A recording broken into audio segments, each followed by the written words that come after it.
में आप सभी दर्शकों का बहुत बहुत स्वागत है। मैं अविनाश राजहंस। आज बात करते हैं प्रवासी भारतीयों की, क्योंकि आज प्रवासी भारतीय दिवस भी है और माननीय प्रधानमंत्री नरेंद्र मोदी जी अभी इसका शुभारंभ करने जा रहे हैं। आखिरकार प्रवासी भारतीय दिवस कब से मनाया जाता है? देखा जाए तो 2003 से इसकी एक प्रकार से नई शुरुआत शुरू हुई और 2015 में इसकी थीम भी तय की गई और इस बार इसकी थीम आत्मनिर्भर भारत है। प्रवासी भारतीयों का भारत के विकास में एक अतुलनीय और महत्वपूर्ण योगदान भी है, इसीलिए हम भारतीय प्रवासी दिवस भी मनाते हैं। आखिरकार एनआरआई क्या होते हैं? आप लोगों को पता होना चाहिए। जो व्यक्ति 183 दिन से ज्यादा दूसरे देशों में रहता है उसे हम एनआरआई कहते हैं और कुछ भारतीय मूल के होते हैं लेकिन विदेशों में उनको नागरिकता मिल जाती है और वो वहां के नागरिक बन जाते हैं, जिन्हें हम पीआईओ कहते हैं, लेकिन उनकी ओरिजिन इंडिया से ही होती है, या तो उनके माँ बाप या दादा दादी इंडिया के ही होते हैं। ऐसे को हम पीआईओ ही कहते हैं। आखिरकार भारतीय प्रवासी दिवस देखा जाए तो हम सभी भारतीयों को एकजुट करने के लिए इसको मनाया जाता है और इस धारणा को भी हम दोबारा प्रूव करते हैं वसुधैव कुटुंबकम की। आइए लिए चलते हैं प्रवासी दिवस समारोह में।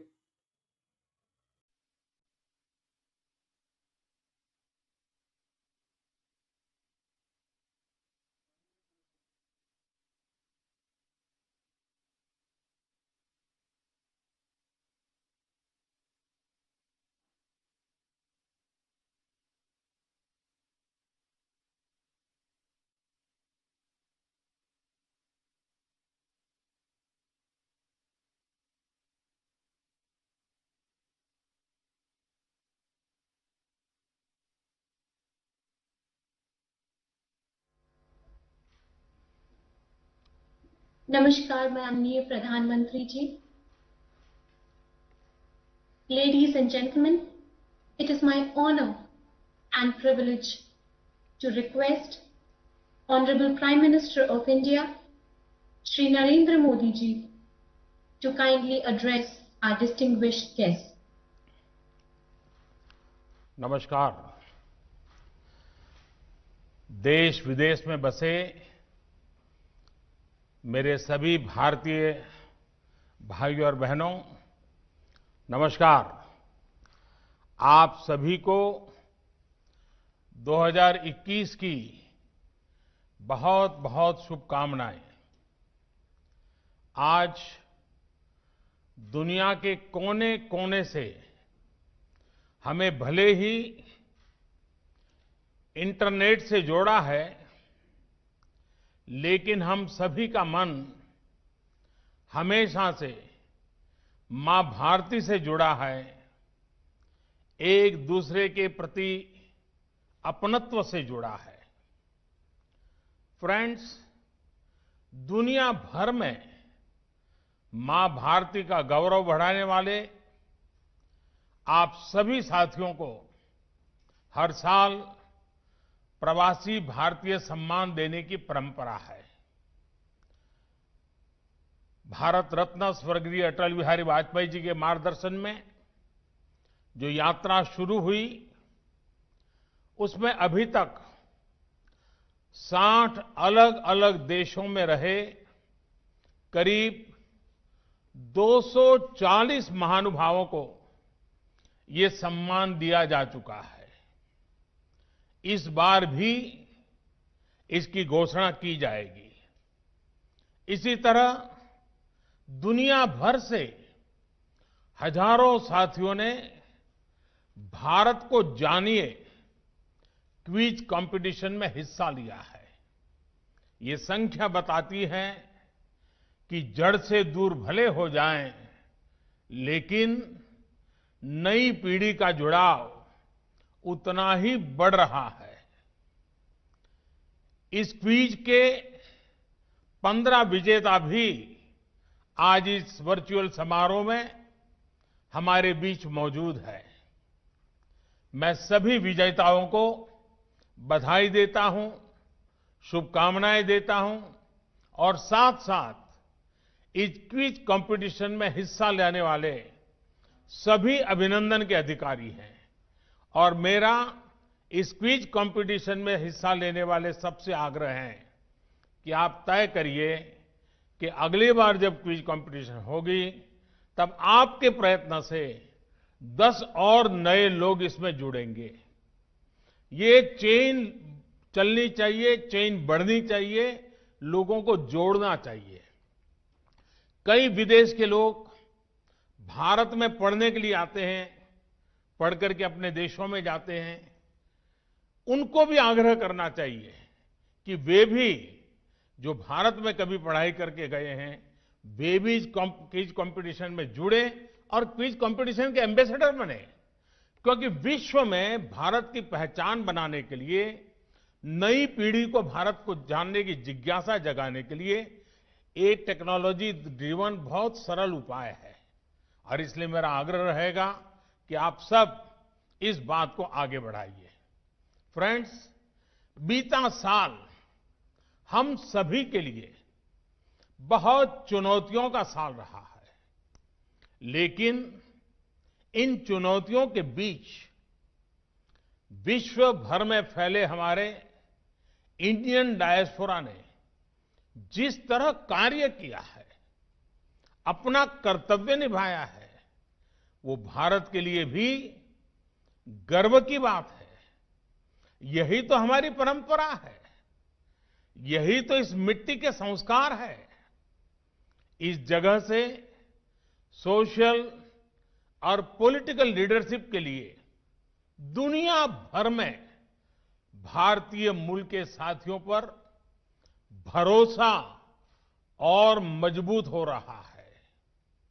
हमारे आज के इस आयोजन के मुख्य अतिथि सूरीनाम के नए राष्ट्रपति श्रीमान चंद्रिका प्रसाद संतोखी जी, वे स्वयं भी इस सेवा भाव का एक शानदार उदाहरण है। और मैं ये भी कहूंगा कि इस कोरोना काल में विदेशों में रहने वाले हमारे कई भारतीय भाई बहनों ने भी अपना जीवन खोया है। मेरी उनके प्रति संवेदना है और उनके परिवारजनों के प्रति भी मैं परमात्मा बहुत शक्ति दे, ये प्रार्थना करता हूं। आज सूरीनाम के राष्ट्रपति जी ने उनके गर्मजोशी भरे शब्द और भारत के प्रति उनके स्नेह का भाव हम सबके हृदय को छू गया। उनके एक शब्द में, हर एक भाव में भारत के प्रति का जो उनका अहोभाव था वो प्रवाहित हो रहा था, प्रकट हो रहा था और हमें प्रेरित कर रहा था। उनकी तरह मैं भी आशा करता हूं कि हम शीघ्र ही मिलेंगे और हमें भारत में सूरीनाम के राष्ट्रपति जी का भव्य स्वागत करने का अवसर भी मिलेगा। बीते वर्ष में प्रवासी भारतीयों ने हर क्षेत्र में अपनी पहचान को और मजबूत किया है। साथियों, मेरी बीते महीनों में दुनिया के अनेक हेड्स ऑफ द स्टेट से चर्चा हुई है। स्टेट हेड्स ने इस बात का विशेष तौर पर जिक्र किया कि कैसे उनके देश में प्रवासी भारतीय डॉक्टर्स, पैरामेडिक्स और सामान्य भारतीय नागरिकों द्वारा किस प्रकार से सेवा हुई है। चाहे मंदिर हो, चाहे हमारे गुरुद्वारे हो, चाहे लंगर की हमारी महान परंपरा हो, हमारी अनेक छोटे मोटे सामाजिक, सांस्कृतिक, धार्मिक संगठनों ने सेवा भाव में अगुवाई की है और हर नागरिक की सेवा करने का काम इस कठिन परिस्थिति में भी किया है। ये दुनिया के हर देश में जब मुझे सुनने को मिलता है, कितना गर्व होता है। और आप अंदाज लगा सकते हैं, जब फोन पर मैं आपकी प्रशंसा सुनता था और दुनिया के हर नेता काफी समय आप ही के गुणगान करता था, और ये बात जब मैं हमारे साथियों से बांटता था, हर किसी का मन खुशियों से भर जाता था, गौरव होता था। आपके ये संस्कार दुनिया के हर कोने में उजागर हो रहे हैं। कौन भारतीय होगा जिसको अच्छा न लगता होगा।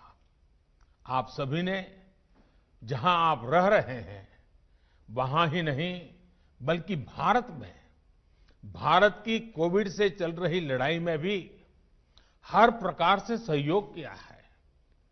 पीएम केयर्स में आपने जो योगदान दिया, वो भारत में हेल्थ इंफ्रा उसको सशक्त करने में काम आ रहा है। इसके लिए मैं आप सभी का आभार व्यक्त करता हूं। साथियों, भारत के महान संत और दार्शनिक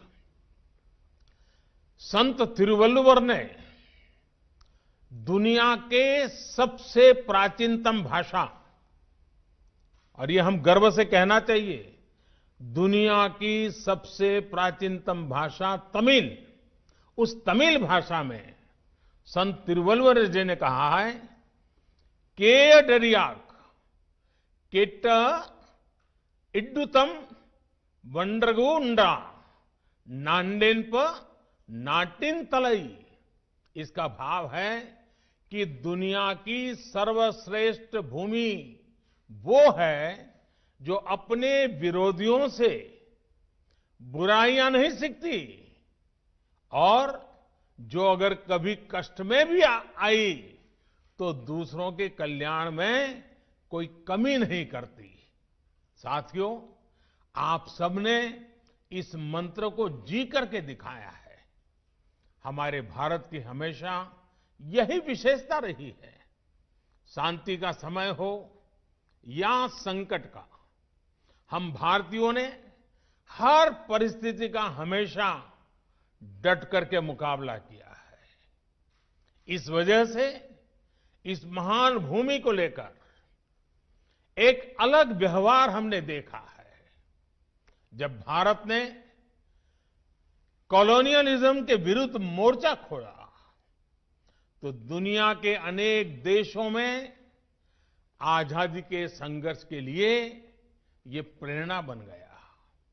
जब भारत टेररिज्म के सामने खड़ा हुआ तो दुनिया को भी इस चुनौती से लड़ने का नया साहस मिला।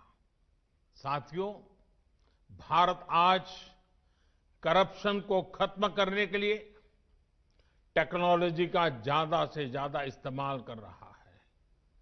लाखों करोड़ों रुपए जो पहले तमाम कमियों की वजह से गलत हाथों में पहुंच जाते थे, वो आज सीधे लाभार्थी के बैंक खाते में पहुंच रहे हैं।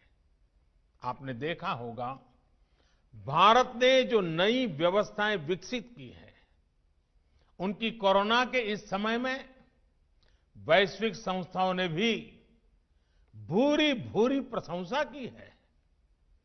आधुनिक टेक्नोलॉजी से गरीब को एम्पावर करने का जो अभियान आज भारत में चल रहा है, उसकी चर्चा विश्व के हर कोने में है, हर स्तर पर है।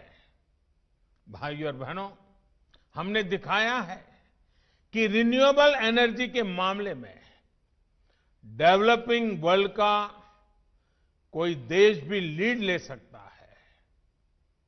आज भारत का दिया वन सन, वन वर्ल्ड, वन ग्रिड, ये मंत्र दुनिया को भी अपील कर रहा है।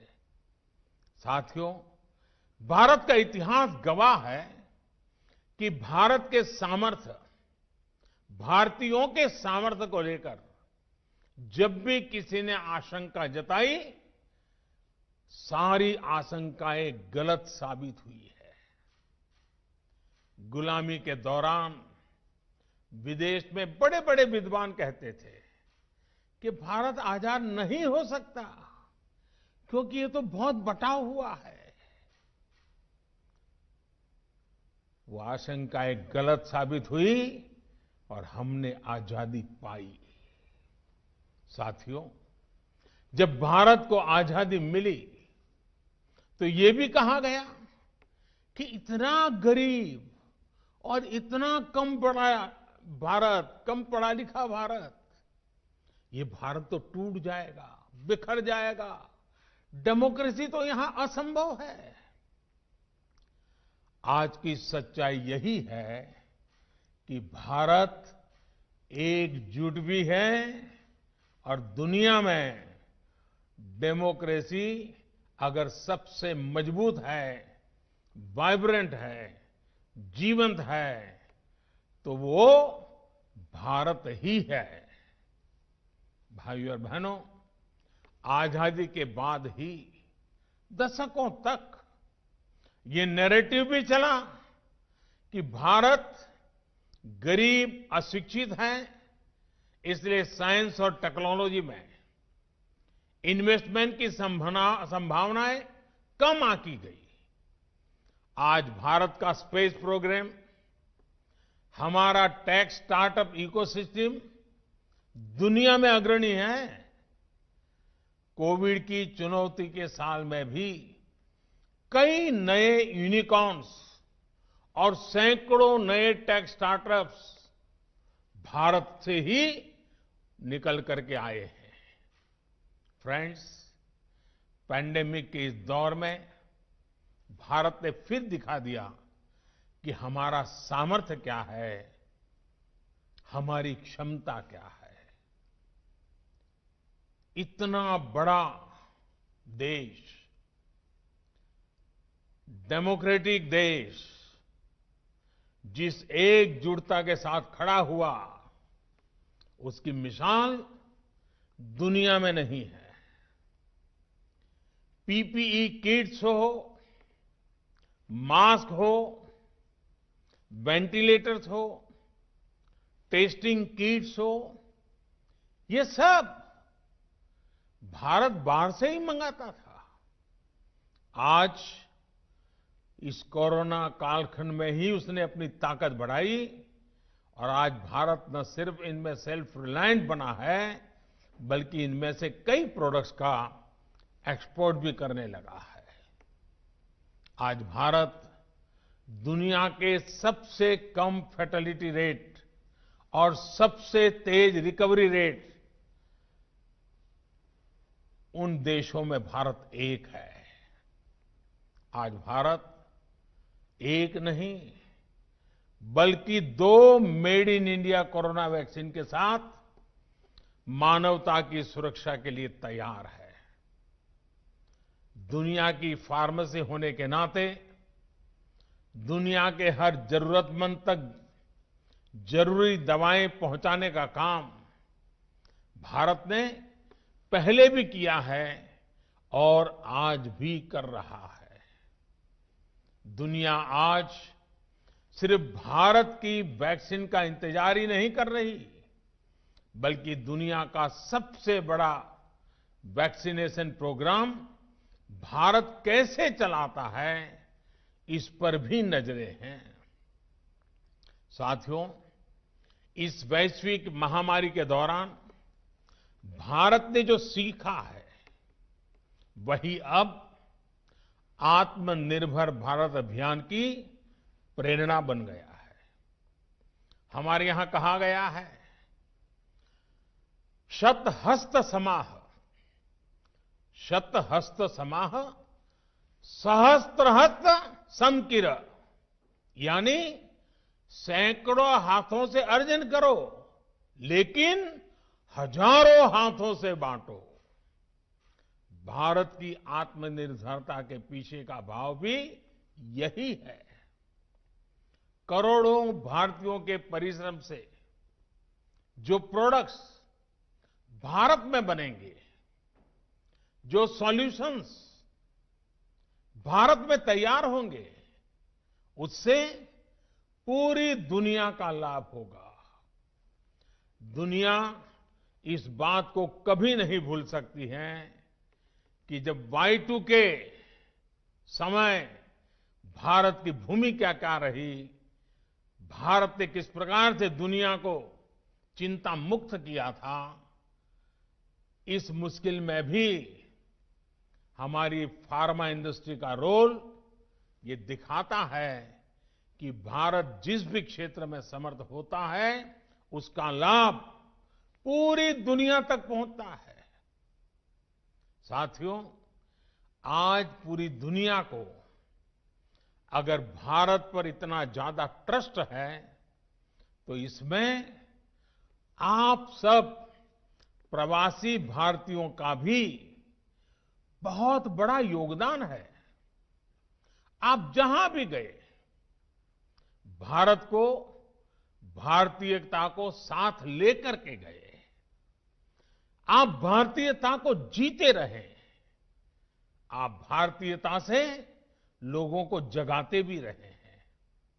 और आप देखिए, फूड हो या फैशन हो, फैमिली वैल्यूज हो या बिजनेस वैल्यूज, आपने भारतीयता का प्रसार किया है।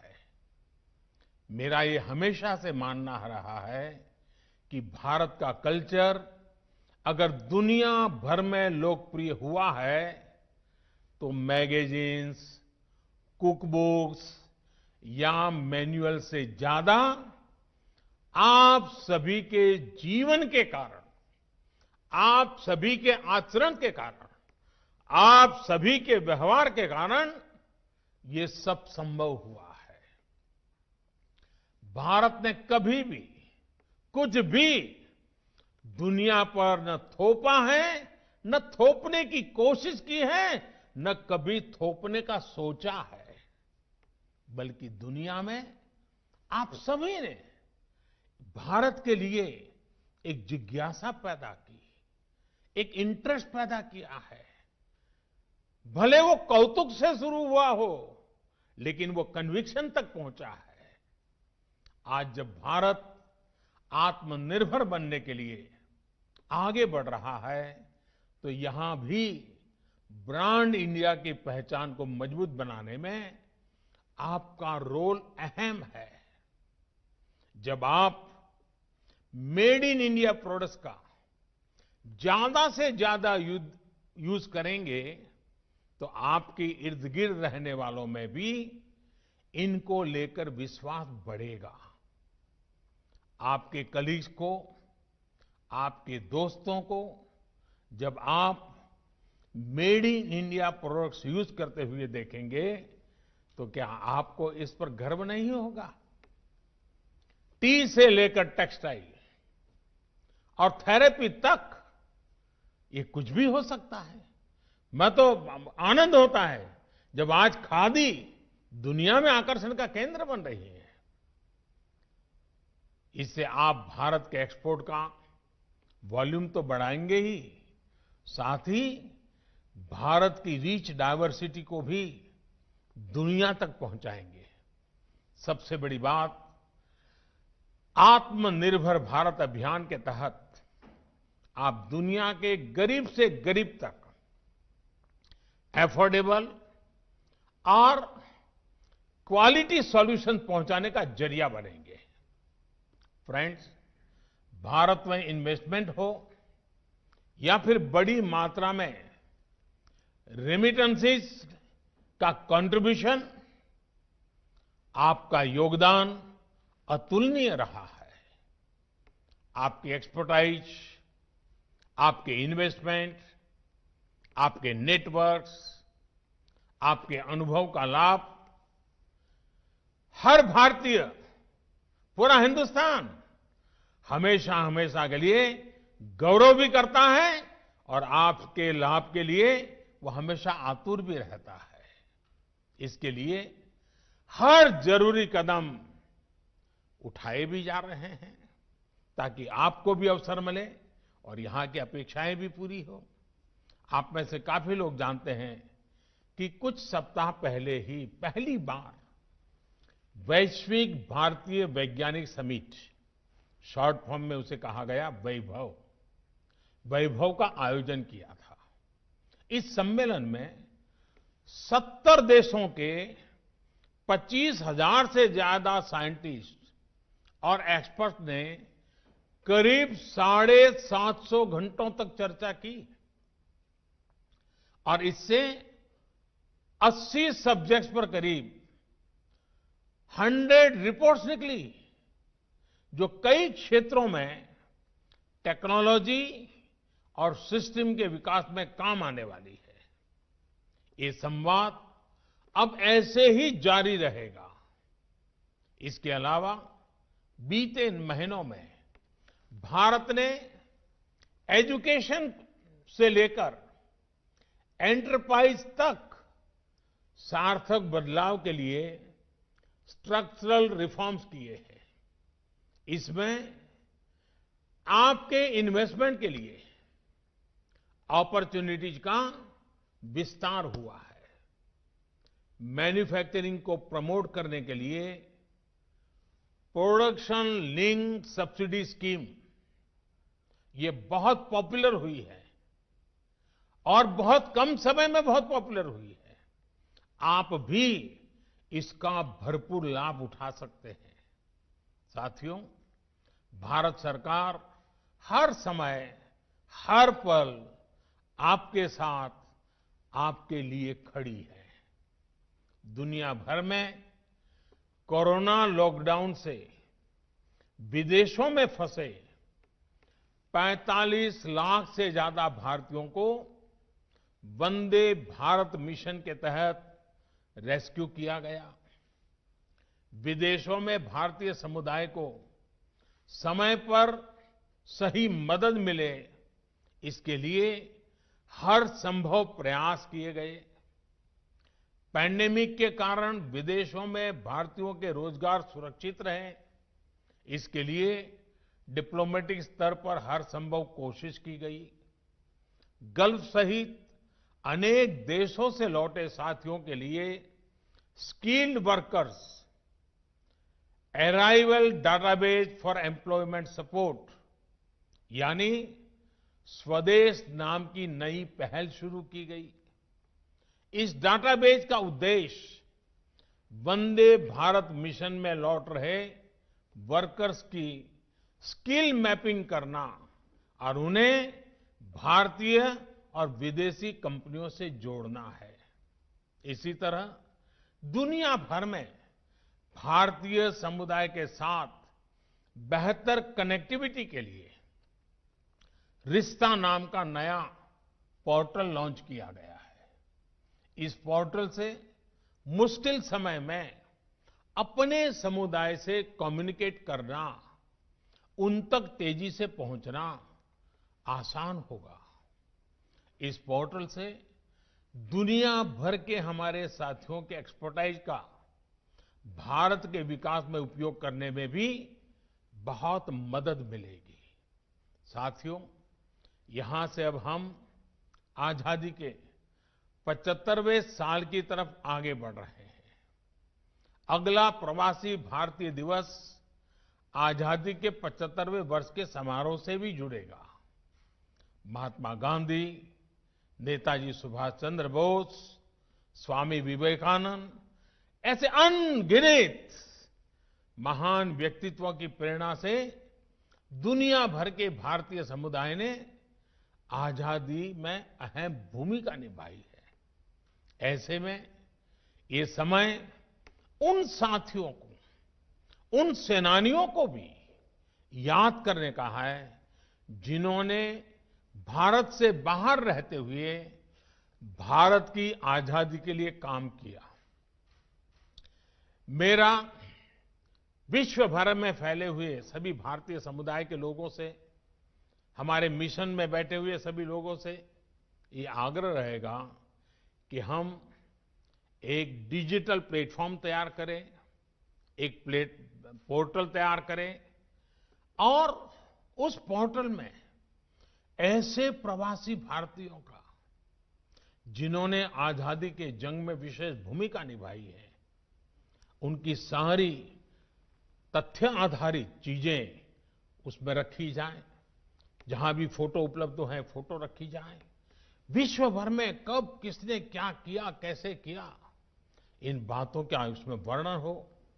हर भारतीय के पराक्रम का, पुरुषार्थ का, त्याग का, बलिदान का, भारत माता के प्रति उसकी भक्ति का गुणगान हो, उनकी जीवन गाथाएं हो, जिन्होंने विदेश में रहते हुए भारत को आजाद कराने में अपना योगदान दिया। और मैं तो ये भी चाहूंगा कि अब जो क्विज कंपटीशन के लिए जो क्विज तैयार होंगे, उसमें विश्व भर में ऐसे भारतीय समुदाय के योगदान पर भी क्विज का एक अलग चैप्टर हो। 500, 700, 1000 वो सवाल हो जो विश्व भर में फैले हुए भारतीयों के विषय में भी जिज्ञासु लोगों को लिए ज्ञान का एक अच्छा सरोवर बन जाए। ऐसे सारे कदम हमारे बंधन को मजबूत करेंगे, आने वाली पीढ़ियों को प्रेरित करेंगे। आप सब इतनी बड़ी तादाद में आज वर्चुअली मिले हैं। कोरोना के कारण रूबरू में मिलना संभव नहीं हुआ है, लेकिन भारत का हर नागरिक हमेशा यही चाहता है कि आप स्वस्थ रहें, आप सब सुरक्षित रहें, अपना और देश का नाम रोशन करते रहें। इसी कामना के साथ मैं फिर एक बार सूरीनाम के राष्ट्रपति जी का हृदयपूर्वक आभार व्यक्त करता हूं